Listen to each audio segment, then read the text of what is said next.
खतरा पैदा कर दिया है। तस्वीरें आपको दिखाते हैं। पाकिस्तान में शिया सुन्नी एक दूसरे को मारने पर आमादा है। हालात क्या हैं, वहां की तस्वीरें सामने बयां कर रही हैं। हिंसा की वजह से कुर्रम में 5 जनवरी से धारा 144 लगाई गई है, जहां पर राहत सामग्री ले रहे सेना के काफिले पर रॉकेट से हमला कर दिया गया। उसके बाद की स्थिति क्या है, जरा फुल स्क्रीन तस्वीर आप देखिए। कैसे ट्रकों को लूटा गया, कैसे इन ट्रकों में लदे हुए सामान को हथियार के दम पर लूटा गया।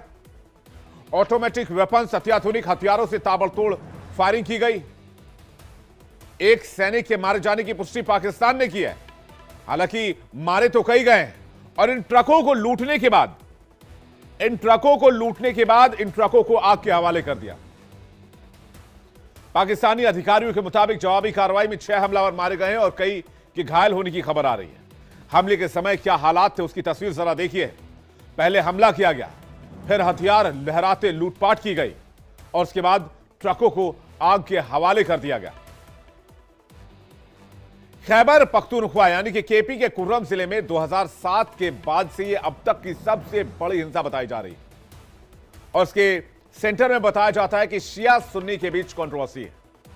इसकी शुरुआत नवंबर 2024 में फिर हुई, जो अभी तक शांत नहीं हुई है और अब वहां पर मामला लूटपाट तक पहुंच गया है। इसकी वजह से कई हफ्ते से सड़कें बंद हैं, दुकानें खुल नहीं रही हैं।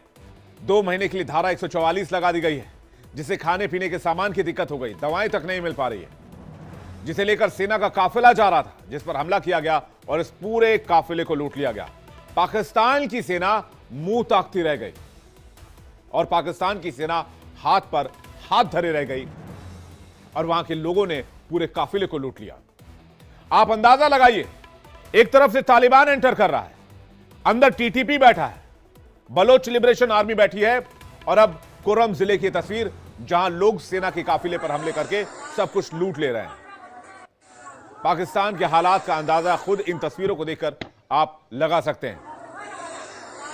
अराजकता किस कदर हावी है पाकिस्तान के अंदर, सिविल वॉर की बात हम क्यों कह रहे हैं पाकिस्तान के अंदर, इन तस्वीरों को देखकर आप खुद ही डिसाइड कर सकते हैं। और अराजकता इस कदर हावी है, इसका बात से अंदाजा लगाया जा सकता है इस बात से कि 4 जनवरी को हमलावरों ने कुर्रम जिले के डिप्टी कमिश्नर के घर में घुसकर हमला किया। डिप्टी कमिश्नर को 3 गोलियां मारी गई। नवंबर 2024 से यह हिंसा शुरू हुई, जो अभी तक जारी। 130 लोगों की मौत हो चुकी है, सैकड़ों लोग घायल हैं, सैकड़ों गाड़ियां, ट्रकें फूंक दी गई, लूट ली गई, सैकड़ों लोग अपना घर बार छोड़ने को मजबूर हो रहे हैं, इस इलाके से भाग रहे हैं। हिंसा के बाद इलाके के लोग डरे हुए हैं। पाकिस्तान के कुर्रम के रहने वाले लोग इस लूटपाट को लेकर, हिंसा को लेकर क्या कह रहे हैं, आप खुद सुनिए। ऑयल नहीं है यहाँ पर बिल्कुल, स्पेशली छोटे बच्चों के लिए उनकी ग़िज़ाई दूध बिल्कुल कई महीना हो गया कि बच्चों के लिए दूध यहाँ पर मुयसर नहीं है। और साथ साथ मैं ये भी बताते चलूँ कि पेट्रोल आने जाने में इंतहाई लोगों के लिए मसाइल है। दूर दराज गाँव से लोग बाज़ार इसलिए आते हैं कि यहाँ से कोई चीज़ खाने के लिए मिल जाए, लेकिन दूर दराज इलाकों से लोगों का आना इंतहाई मुश्किल हो गया है। लेकिन 3 महीनों से मैंने 3-4 बार कोशिश किया जाने के लिए, लेकिन अभी तक मेरे को टिकट, यानी रोड की वजह से मेरे 2-3 टिकट खराब हो गया।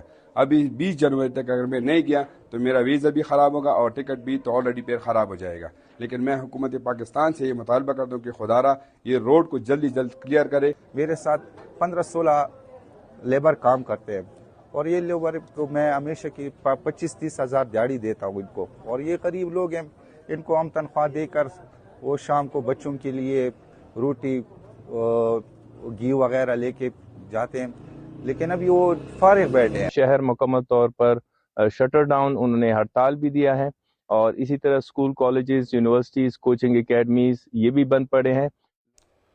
लेकिन मैं आपको बताऊं, कुर्रम का ये वो इलाका है जो अफगान सीमा से लगता है, इसलिए यहां पर तालिबान की हरकत भी महसूस की जा रही है। कई तो ये भी दावा कर रहे हैं कि इसके पीछे तालिबानी फोर्सेज हैं। यहाँ की आबादी करीब 8 लाख की करीब है, जिसमें 45% शिया हैं, बाकी के सुन्नी हैं। पाकिस्तान का कहना है कि हिंसा जो भड़कती है उससे कहीं ना कहीं तालिबान भड़काता है, लेकिन पाकिस्तान ये बात नहीं मानता है, ये बात बताता भी नहीं है कि तालिबान की वजह से हिंसा भड़क रही है। शिया सुन्नी में जो हिंसा हुई वो एक जमीन विवाद से शुरू हुई। क्या है वो जमीन विवाद, वो भी जल्दी से आपको बताते हैं। केपी के कुर्रम जिले के बुशेहरा से विवाद शुरू होता है। 30 एकड़ जमीन को लेकर साल 2007 के बाद से दो कबीलों के बीच विवाद है। कई बार हिंसक झड़प के बाद जुलाई 2023 में समझौता करा लिया गया। समझौते में तय हुआ था कि सरकार तय करेगी कि जमीन किसकी है। लैंड कमीशन के नियम का हवाला देकर जमीन शिया समुदाय को दी गई। जुलाई 2024 में जमीन को लेकर बातचीत के दौरान एक शख्स की हत्या कर दी गई। हत्या के बाद से अब तक शिया सुन्नी के बीच खूनी संघर्ष लगातार जारी है। अब आपको नवंबर में जो हिंसा हुई उसकी थोड़ी तस्वीर आपको दिखाते हैं, उससे आप अंदाजा लगा सकेंगे कि नवंबर से लेकर अभी तक किस तरह के हालात हैं। जरा तस्वीर लेकर आइए। ये जो तस्वीर आप देख रहे हैं आग जलने की, किसी सीरिया जैसे इलाके की या गाजा जैसे इलाके की, यह तस्वीर पाकिस्तान की है जहां भयंकर आग लगी हुई है। यानी इस इलाके में पाकिस्तान का कंट्रोल पूरी तरह से खत्म हो चुका है और तालिबान का कंट्रोल काबिज हो रहा है, यह भी दावा किया जा रहा है। तो क्या पाकिस्तान के कुछ हिस्से पर तालिबान का कंट्रोल हो गया है, टीटीपी का कंट्रोल हो गया है? इस आग के लिए पाकिस्तान अफगानिस्तान पर आरोप लगा रहा है। इस बीच अफगानिस्तान पर नजर रखने वाली संस्था अफगान इंटरनेशनल की रिपोर्ट में एक बहुत बड़ा खुलासा हुआ है, जिसके बाद शहबाज शरीफ हिल गए हैं। पाकिस्तान आर्मी चीफ असीम मुनीर बेचैन हो गए हैं। खतरे को भांपकर पाकिस्तान आवाम का दिल रो रहा है। जो रिपोर्ट सामने आई है वो भी जान लीजिए। यह रिपोर्ट एक डील को लेकर है। आज तक तालिबान यह कहता रहा है कि तहरीके तालिबान से उसका कोई लेना देना नहीं है, लेकिन तहरीके तालिबान के पीछे तालिबान ही है, क्योंकि तहरीके तालिबान और तहरीके तालिबान पाकिस्तान और तालिबान के बीच एक सीक्रेट डील हुई और यह डील अभी की नहीं। अफगानिस्तान में सत्ता पर काबिज होने के पहले ही तालिबान के साथ टीटीपी की डील हो चुकी है, जिसे मीर अली डील का नाम दिया गया था। 2021 से कहानी शुरू होती है। अफगानिस्तान की सत्ता पर तालिबान काबिज हुआ और उसके बाद से तालिबानी सरकार और पाकिस्तान के बीच रिश्ते हर बीतते दिन के साथ खराब हो गए। बॉर्डर पर आज तालिबान और पाकिस्तान आमने सामने है।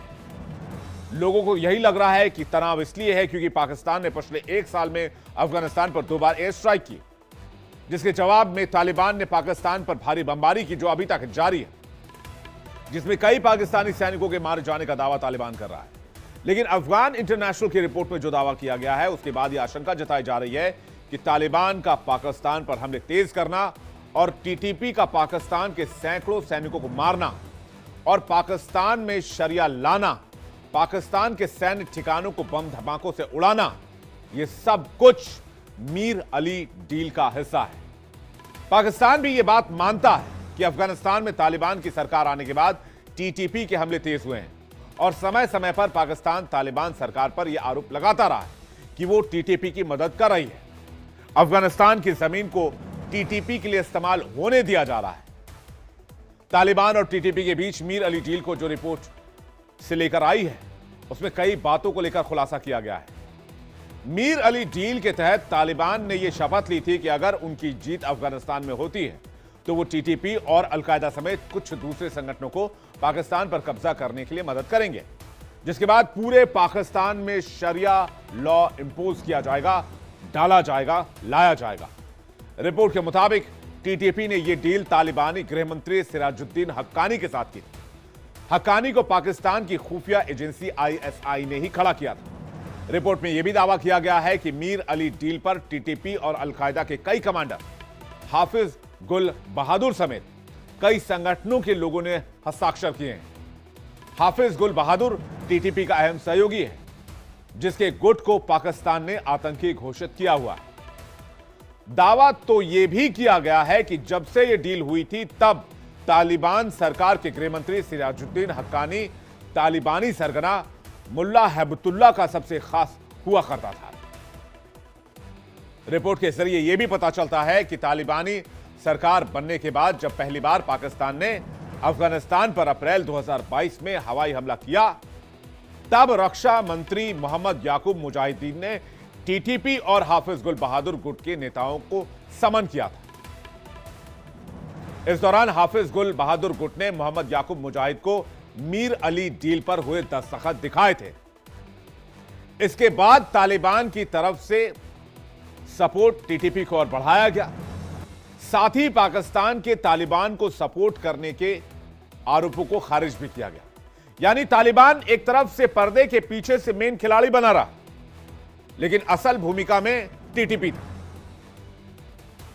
क्योंकि तालिबान कभी भी यह मानने को तैयार नहीं होगा कि टीटीपी जो हमले कर रहा है उसको बैकिंग में सपोर्ट तालिबान का है। अभी कुछ दिन पहले मैंने तालिबान के प्रवक्ता सुहेल शाहीन से बातचीत की थी, तब भी उन्होंने टीटीपी से तालिबान के गठजोड़ को क्लियरली डिनाई कर दिया था और कहा था कि टीटीपी का जो मसला है वो पाकिस्तान का इंटरनल मैटर है, इससे तालिबान का कोई लेना देना नहीं। टीटीपी पाकिस्तान का अंदरूनी मसला है। उन लोगों का कुछ ग्रेवेंसेस है जो वो चाहते हैं कि वो एड्रेस करे, अथॉरिटीज़ उसको एड्रेस करे। हम जनरली हम चाहते हैं कि हमारे नेबरहुड में सब मसाइल हल हो ताकि इकोनॉमिक स्टेबिलिटी के लिए, इकोनॉमिक प्रोग्रेस के लिए राह हमवार हो।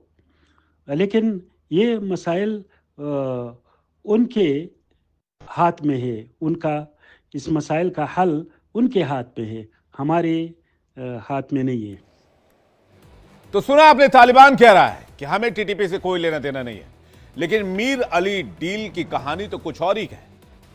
इससे पता चलता है कि सब कुछ तालिबान का किया धरा है। मीर अली डील की वजह से टीटीपी ने तालिबान के लिए अफगानिस्तान की तब की अशरफ गनी सरकार के साथ साथ अमेरिका और नेटो सेना से जंग लड़ी थी और अब तालिबान को टीटीपी का सपोर्ट पाकिस्तान पर कब्जे के लिए करना है।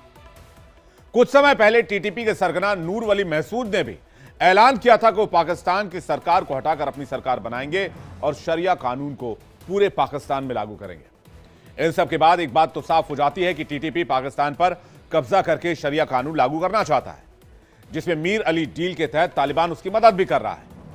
तो आपको यह भी बता देते हैं कि आखिर शरिया लॉ क्या है ये शरिया कानून।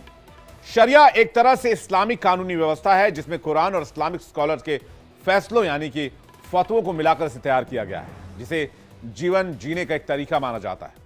शरिया कानून के मुताबिक बताया जाता है कि जीवन के हर पहलू को ऊपर वाले की इच्छा से कैसे जीना चाहिए। साथ ही इसमें अपराध पर कठोर दंड के प्रावधान होते हैं। मुस्लिम स्कॉलर्स के मुताबिक शरिया कानून में दो तरह के अपराध होते हैं। पहले को हद और दूसरे को तजीर कहा जाता है। हद में गंभीर अपराधों को शामिल किया जाता है जिसमें सीधे सजा दी जाती है, जबकि तजीर में जज के फैसले के आधार पर सजा दी जाती है। हद के अपराध में चोरी करने पर हाथ काट दिए जाते हैं, दूसरे गंभीर अपराधों पर पत्थर मारकर मौत की सजा दी जाती है। यानी पाकिस्तान पर अब शरिया लॉ नाफिज होने का भी एक बड़ा खतरा है। पाकिस्तान पर एक तरह से ट्रिपल अटैक है। अफगान बॉर्डर पर तालिबान का कोहराम है, खैबर पख्तूनख्वा में टीटीपी का कोहराम है, बलोचिस्तान में बीएलए का विनाश देखने को लगातार मिल ही रहा है। इससे साफ है कि पाकिस्तान के हालात बहुत अच्छे नहीं हैं और पाकिस्तान एक ऐसा मुल्क है जो टूटने की कगार पर है, क्योंकि सब अपना अपना हिस्सा इस मुल्क से मांग रहे हैं। चलिए, इस पर जो भी अपडेट होगा हम आपको बताएंगे। आगे बढ़ते हैं और बात करते हैं आज की एक और बड़ी खबर की। कंगना की फिल्म इमरजेंसी आखिरकार किसी भी तरह से बड़े रुपहले पर्दे पर पहुंच ही गई। तमाम विवादों, सेंसर बोर्ड की कैंची, सवालात, सियासत और आखिरकार थिएटर। लेकिन कंट्रोवर्सी अभी भी खत्म नहीं हुई है। पंजाब में फिल्म को विरोध का सामना करना पड़ा, जिसकी वजह से कई शहरों में फिल्म की स्क्रीनिंग नहीं हो पाई। सिनेमा घर भी खाली रहे। तस्वीरें आप देखिए सिनेमा घरों की, जहां पर सीट्स